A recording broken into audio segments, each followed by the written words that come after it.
everybody who's insured. Because this is not just a health issue, it's an economic issue for women.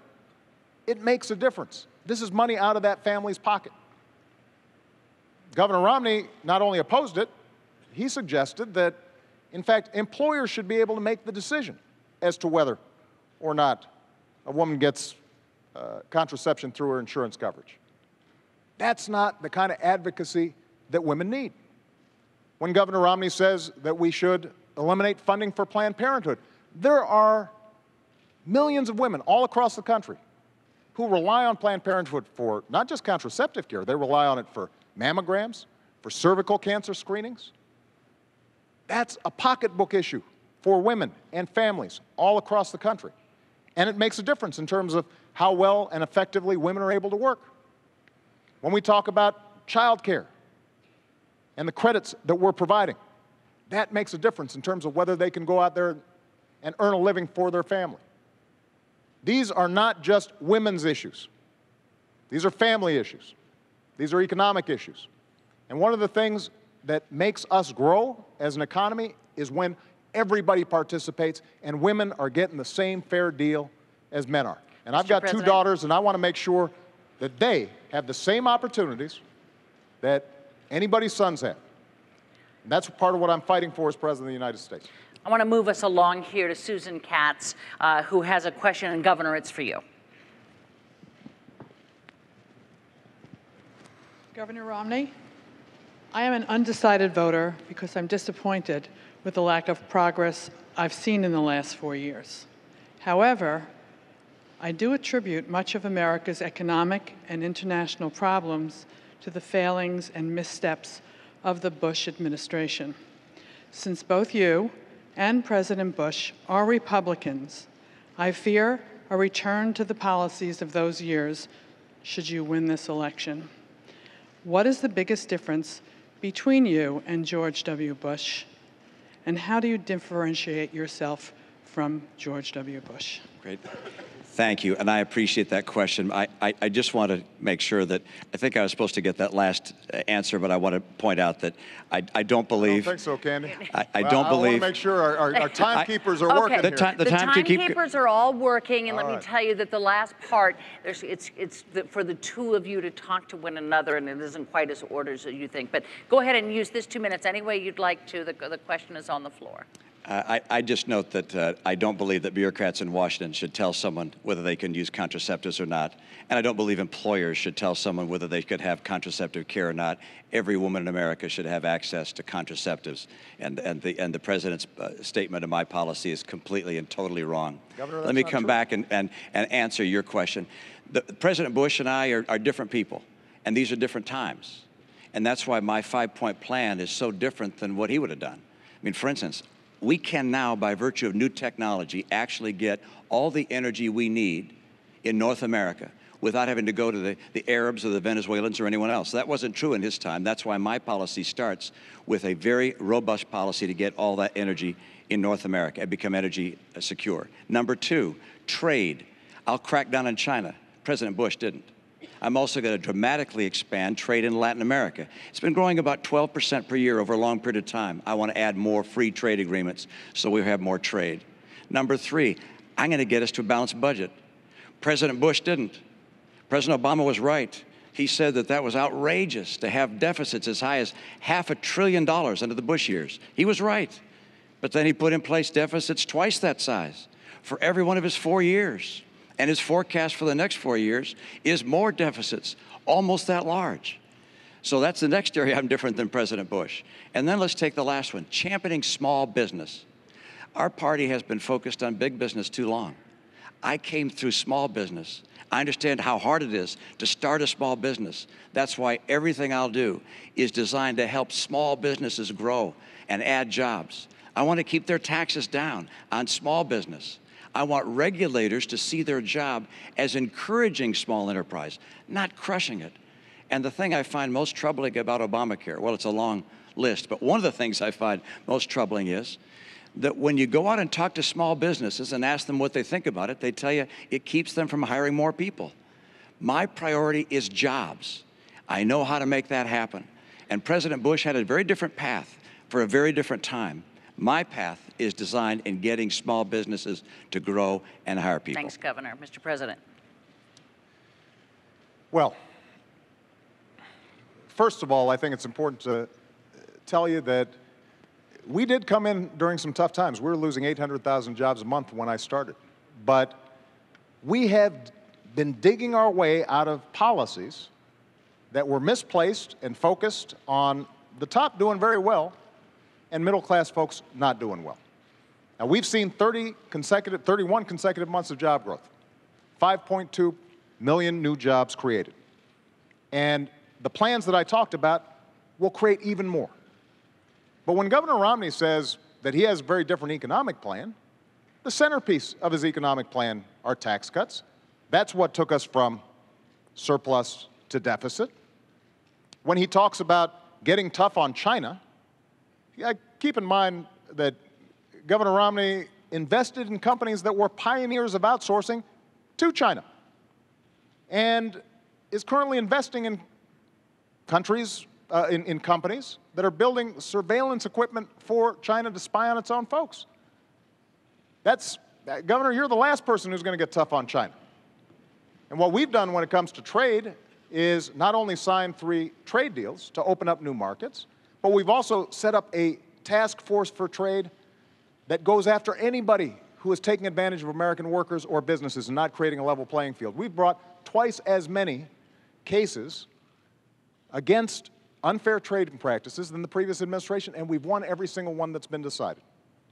When I said that we had to make sure that China was not flooding our domestic market with cheap tires, Governor Romney said I was being protectionist, that it wouldn't be helpful to American workers. Well, in fact, we saved 1,000 jobs. And that's the kind of tough trade actions that are required. But the last point I want to make is this. There are some things where Governor Romney is different from George Bush.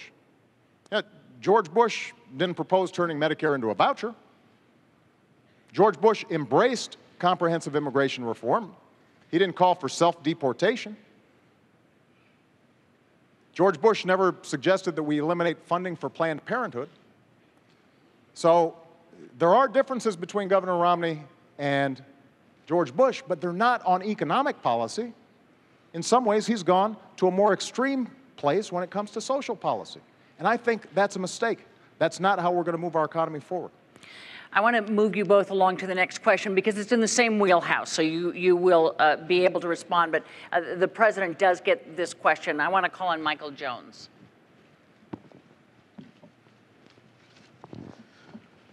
Mr. President, I voted for you in 2008. What have you done or accomplished to earn my vote in 2012? I'm not that optimistic as I was in 2012. Most things I need for everyday living are very expensive. Well, we've gone through a tough 4 years. There's no doubt about it. But 4 years ago, I told the American people, and I told you, I would cut taxes for middle-class families. And I did. I told you I'd cut taxes for small businesses, and I have. I said that I'd end the war in Iraq, and I did. I said we'd refocus attention on those who actually attacked us on 9/11. And we have gone after al-Qaeda's leadership like never before, and Osama bin Laden is dead. I said that we would put in place health care reform to make sure that insurance companies can't jerk you around, and if you don't have health insurance, that you'd have a chance to get affordable insurance. And I have. I committed that I would rein in the excesses of Wall Street, and we passed the toughest Wall Street reforms since the 1930s. We've created 5 million jobs, gone from 800,000 jobs a month being lost, and we are making progress. We saved an auto industry that was on the brink of collapse. Now, does that mean you're not struggling? Absolutely not. A lot of us are. And that's why the plan that I've put forward for manufacturing and education and reducing our deficit in a sensible way, using the savings from ending wars to rebuild America and putting people back to work, making sure that we are controlling our own energy, but not just the energy of today, but also the energy of the future. All those things will make a difference. So the point is, the commitments I've made, I've kept. And those that I haven't been able to keep, it's not for lack of trying, and we're going to get it done in a second term. But you should pay attention to this campaign because Governor Romney's made some commitments as well. And I suspect he'll keep those too. You know, when members of the Republican Congress say we're going to sign a no-tax pledge so that we don't ask a dime from millionaires and billionaires to reduce our deficit so we can still invest in education and helping kids go to college, he said, me too. When they said, we're going to cut Planned Parenthood funding, he said, me too. When he said, we're going to repeal Obamacare, first thing I'm going to do, despite the fact that it's the same health care plan that he passed in Massachusetts and is working well, he said, me too. That is not the kind of leadership that you need, but you should expect that those are promises he's going to keep. Mr. And President, the choice in this election is going to be whose promises are going to be more likely to help you in your life, make sure your kids can go to college, make sure that you are getting a good paying job, making sure that Medicare and Social Security will be there for you. Thank you. Governor. I think you know better. I think you know that these last 4 years haven't been so good as the president just described, and that you don't feel like you're confident that the next 4 years are going to be much better either. I can tell you that if you were to elect President Obama, you know what you're going to get. You're going to get a repeat of the last 4 years. We just can't afford 4 more years like the last 4 years. He said that by now we'd have unemployment at 5.4%.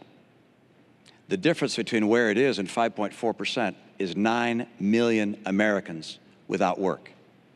I wasn't the one that said 5.4%. This was the president's plan. Didn't get there. He said he would have by now put forward a plan to reform Medicare and Social Security because he pointed out they're on the road to bankruptcy. He would reform them. He'd get that done. He hasn't even made a proposal on either one. He said in his first year he'd put out an immigration plan that would deal with our immigration challenges. Didn't even file it. This is a president who has not been able to do what he said he'd do. He said that he'd cut in half the deficit. He hasn't done that either. In fact, he doubled it.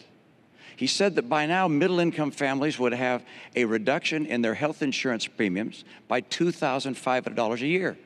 It's gone up by $2,500 a year. And if Obamacare is passed or implemented, it's already been passed, if it's implemented fully, it'll be another $2,500 on top. The middle class is getting crushed under the policies of a president who has not understood what it takes to get the economy working again. He keeps saying, look, I've created 5 million jobs. That's after losing 5 million jobs. The entire record is such that the unemployment has not been reduced in this country. The unemployment, the number of people who are still looking for work, is still 23 million Americans. There are more people in poverty, 1 out of 6 people in poverty. How about food stamps? When he took office, 32 million people were on food stamps. Today, 47 million people are on food stamps.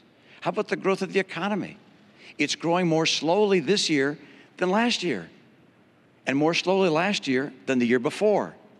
The president wants to do well, I understand, but the policies he's put in place, from Obamacare to Dodd-Frank, to his tax policies, to his regulatory policies, these policies combined have not led this economy take off and grow like it could have. You might say, well, you got an example of when it worked better? Yeah. In the Reagan recession, where unemployment hit 10.8%, between that period, the end of that recession, and equivalent period of time to today, Ronald Reagan's recovery created twice as many jobs as this president's recovery. 5 million jobs doesn't even keep up with our population growth. And the only reason the unemployment rate seems a little lower today is because of all the people that have dropped out of the workforce. The president has tried, but his policies haven't worked.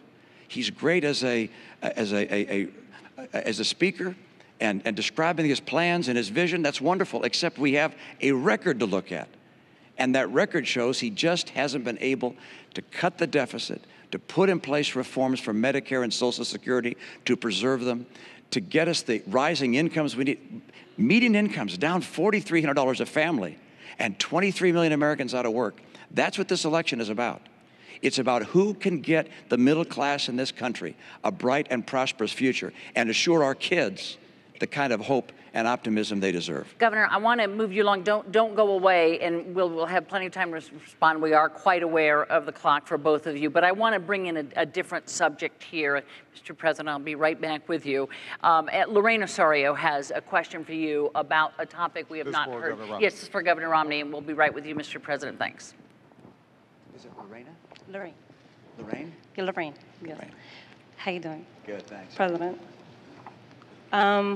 Romney, what do you plan on doing with immigrants without their green card that are currently living here as productive members of society?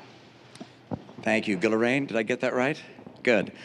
Thank you for your question. And let me step back and tell you what I'd like to do with our immigration policy broadly and include an answer to your question. First of all, this is a nation of immigrants. We welcome people coming to this country as immigrants. My dad was born in Mexico of American parents. Anne's dad was born in Wales and is a first-generation American. We welcome legal immigrants into this country. I want our legal system to work better. I want it to be streamlined. I want it to be clearer. I don't think you shouldn't have to hire a lawyer to figure out how to get into this country legally. I also think that we should give visas to people, green cards rather, to people who graduate with skills that we need. People around the world with accredited degrees in science and math get a green card stapled to their diploma. Come to the US of A.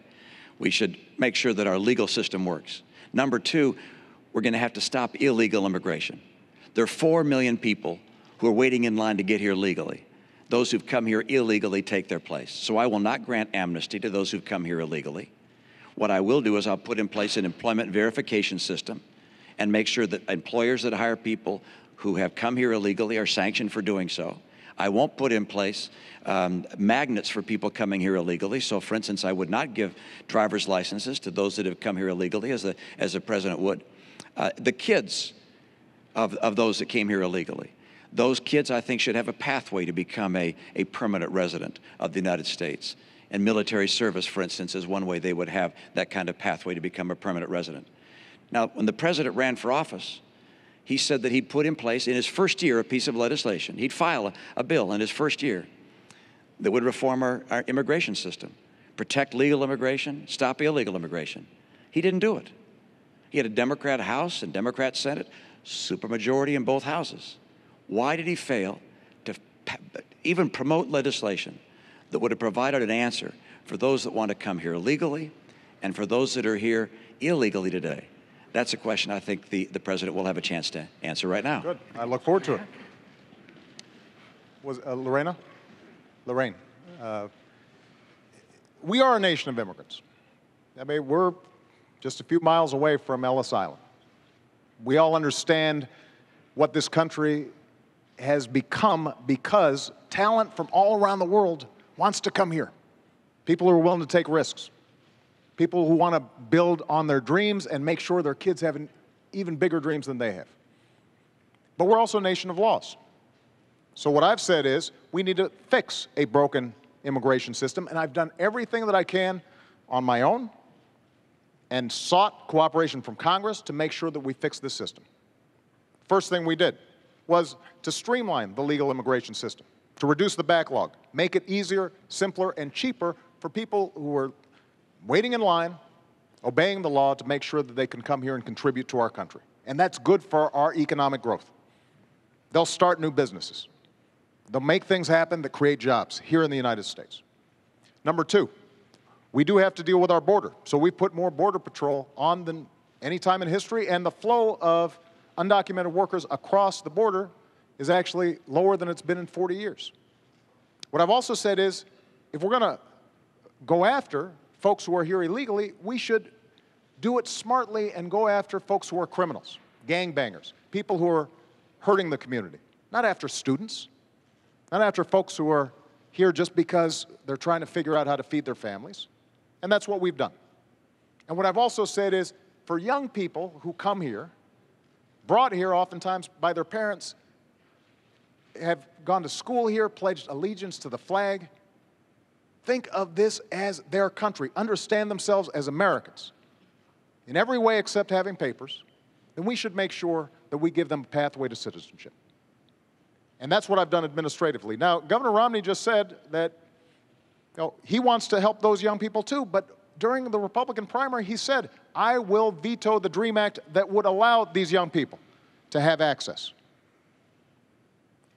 His main strategy during the Republican primary was to say, we're going to encourage self-deportation, making life so miserable on folks that they'll leave. He called the Arizona law a model for the nation. Part of the Arizona law said that law enforcement officers could stop folks because they suspected maybe they looked like they might be undocumented workers and check their papers. And you know what?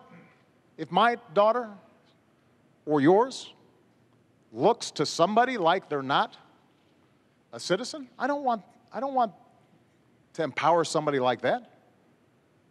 So we can fix this system in a comprehensive way. And when Governor Romney says the challenge is, well, Obama didn't try, that's not true. I sat down with Democrats and Republicans at the beginning of my term, and I said, let's fix this system, including senators previously who had supported it on the Republican side. But it's very hard for Republicans in Congress to support comprehensive immigration reform if their standard bearer has said that this is not something I'm interested in supporting. Let me get the governor in here, Mr. President. Let's speak to, if you could, Governor, the idea of self-deportation. Let me go back and speak to the points that the president made, and let's get them correct. I did not say that the Arizona law was a model for the nation in that aspect. I said that the E-Verify portion of the Arizona law, which is the portion of the law which says that employers could be able to determine whether someone is here illegally or not illegally, that was a model for the nation. That's number one. Number two, I asked the president a question I think Hispanics and immigrants all over the nation have asked. He was asked this on Univision the other day. Why, when you said you'd file legislation in your first year, didn't you do it? And he didn't answer. He doesn't answer that question. He said the standard bearer wasn't for it. I'm glad you thought I was a standard bearer 4 years ago, but I wasn't. 4 years ago, you said in your first year you would file legislation. In his first year, I was licking my wounds from having been beaten by John McCain. All right, I was not the standard bearer. My view is that this president should have honored his promise to do as he said. Now, let me mention one other thing, and that is self-deportation says let people make their own choice. What I was saying is we're not going to round up 12 million people, undocumented, illegals, and take them out of the nation. Instead, let people make their own choice. And if they find that they can't get the benefits here that they want, and they can't find the job they want, then they'll make a decision to go a place where they have better opportunities. But I'm not in favor of rounding up people and taking them out of this country. I am in favor, as the president has said, and I agree with him, which is that if people have committed crimes, we got to get them out of this country. Let me mention something else the president said. It was a moment ago, and I didn't get a chance to, when he was describing Chinese investments and so forth. Candy, hold on a second. Mr. President, I'm still speaking. I'm sorry. Mr. President, why don't you let me finish? I'm going to continue. I'm going to continue. Governor Romney, if you can make it short. See all these people? They've been waiting for you. Could you make it short? A point. Any investments I have over the last 8 years have been managed by a blind trust. And I understand they do include investments outside the United States, including in Chinese companies. Mr. President, have you looked at your pension? Have you looked at your pension? I've got to say. Mr. President, have you looked at your pension? You know, I don't look at my pension. It's not as big as yours, so it doesn't take as long. Let me give you some. Let me give you some advice. I don't check it that often. Let me give you some advice. Look at your pension. You also have investments in Chinese companies. You also have investments outside the United States. You also have investments through a Cayman's trust. And we're sort of way off topic Mr. here, President, Governor Romney. We're a little off topic. Completely off the immigration. I thought we were talking about immigration. And we were. I came back to what you spoke about before. I do want to make sure. If I could have you sit down, Governor Romney, thank you. I do want to make sure that we just understand something. Governor Romney says he wasn't referring to Arizona as a model for the nation. His top advisor on immigration is the guy who designed the Arizona law, the entirety of it, not E-Verify, the whole thing. That's his policy, and it's a bad policy, and it won't help us grow. Look, when we think about immigration, we have to understand there are folks all around the world who still see America as the land of promise. And they provide us energy, and they provide us innovation, and they start companies like Intel and Google, and we want to encourage that. Now, we've got to make sure that we do it in a smart way, in a comprehensive way, and we make the legal system better. But when we make this into a divisive political issue, and when we don't have bipartisan support, I can deliver, Governor, a whole bunch of Democrats to get comprehensive immigration reform done, and I'll we get it can't. done. I'll get it done. First year. We have not seen Mr. President, Republicans let me move you on serious here, about this please. issue at all. Mr. And it's time President. for them to get serious on it. This Don't used to go be a away, bipartisan though. issue. Right. Don't go away because I'm here. I want you to talk to Carrie Lotka, who wants to switch a topic for us. Okay. Hi, Karen. Good evening, Mr. President. I'm sorry, what's your name? It's Kerry Latka. Great to see you. This question actually comes from a brain trust of my friends at Global Telecom Supply in Mineola yesterday. We were sitting around talking about Libya, and we were reading and became aware of reports that the State Department refused extra security for our embassy in Benghazi, Libya, prior to the attacks that killed 4 Americans. Who was it that denied enhanced security, and why? Well, let me first of all talk about our diplomats, because they serve all around the world and do an incredible job in a very dangerous situation. And these aren't just representatives of the United States, they're my representatives. I send them there, oftentimes into harm's way. I know these folks, and I know their families. So nobody's more concerned about their safety and security than I am. So as soon as we found out that the Benghazi consulate was being overrun, I was on the phone with my national security team, and I gave them 3 instructions. Number 1, beef up our security and procedures, not just in Libya, but in every embassy and consulate in the region. Number 2, investigate exactly what happened, regardless of where the facts lead us, to make sure that folks are held accountable and it doesn't happen again. And number 3, we are going to find out who did this, and we're going to hunt them down. Because one of the things that I've said throughout my presidency is, when folks mess with Americans, we go after them. Now, Governor Romney had a very different response.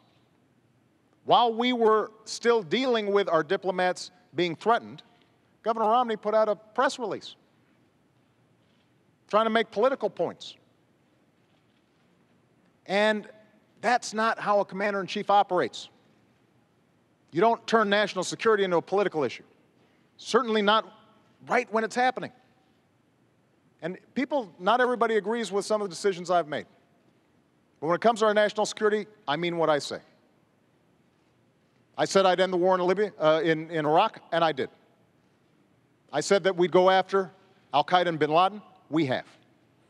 I said we'd transition out of Afghanistan and start making sure that Afghans are responsible for their own security. That's what I'm doing. And when it comes to this issue, when I say that we are going to find out exactly what happened, everybody will be held accountable, and I am ultimately responsible for what's taking place there, because these are my folks, and I'm the one who has to greet those coffins when they come home. You know that I mean what I say. Mr. President, I've got to move us along. Governor?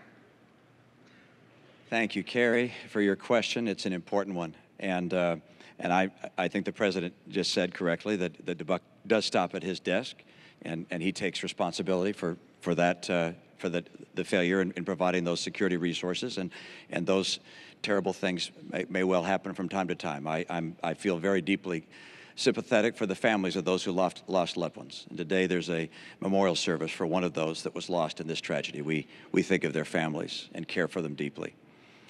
There were other issues associated with this tragedy.